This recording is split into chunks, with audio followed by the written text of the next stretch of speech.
দম ফুরালে যাব মিশে আমরা সবাই পৃথিবীর এই ধুলিতে, বলবে না কেউ আয় রে গোপাল, বলবে না কেউ আয় রে গোপাল, বসনায় আমার কোলেতে। এখন কত মানুষ ভালোবাসে, যেমন আজ কমিটির মায়েরা দাদারা মিলে কত সম্মান আমায় দিলেন, কত সম্মান কত জায়গায় গেলে পাই মা। এরকম কত ফুলের মালা, জামা কাপড়, টাকা পয়সা, সোনার উপর পর্যন্ত পেয়েছি, কিন্তু কিছু কি যাবে? যেদিন আমার খাঁচা ছেড়ে পাখিটা চলে যাবে, কেউ আমায় কোলে ধরবে না, কেউ আমাকে ছোবে না, তখন আমার এইটা দেহ থাকবে না, মরদেহ হয়ে যাবে। এই দেহটা চুলেই স্নান করতে হবে। তাই গোষ্ঠগোপাল বলছে, বলবে না কেউ আয় রে গোপাল, বসনায় আমার কোলেতে, পৃথিবীর এই ধুলিতে। দম ফুরালে যাব মিশে পৃথিবীর এই ধুলিতে, বলবে না কেউ আয় রে গোপাল, বলবে না কেউ আয় রে গোপাল, বসনায় আমার কোলেতে, পৃথিবীর এই ধুলিতে, পৃথিবীর এই ধুলিতে।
আসবে কত সুজন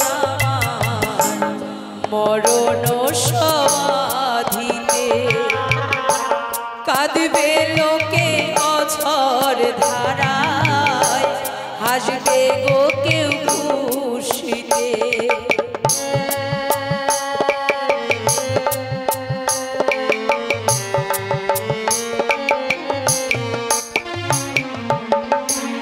আসবে কত সুজন আমার মরণ সমাধিতে, কাঁদবে লোকে অঝর ধারায়, হাসবে গো কেউ খুশিতে। বলবে গো কেউ শিল্পী ছিল, গাইতো ভালো গান, গান শুনিলে জুড়াইতো ব্যথা ভরা প্রাণ।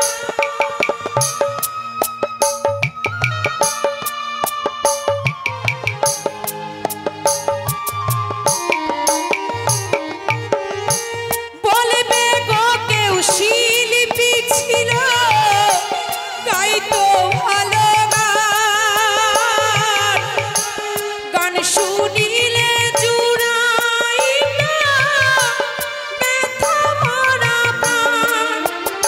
আবার বলবে গো কেউ কথা দিয়ে, বলবে গো কেউ কথা দিয়ে, আসেনি আসরেতে বেটায় আসেনি আসরেতে। শিল্পী যে হয় দোষে গুণে, পারিনি তা বোঝাতে আমি, পারিনি তা জানাতে। দম ফুরালে যাব মিশে, দম ফুরালে যাব মিশে পৃথিবীর ধুলিতে। বলবে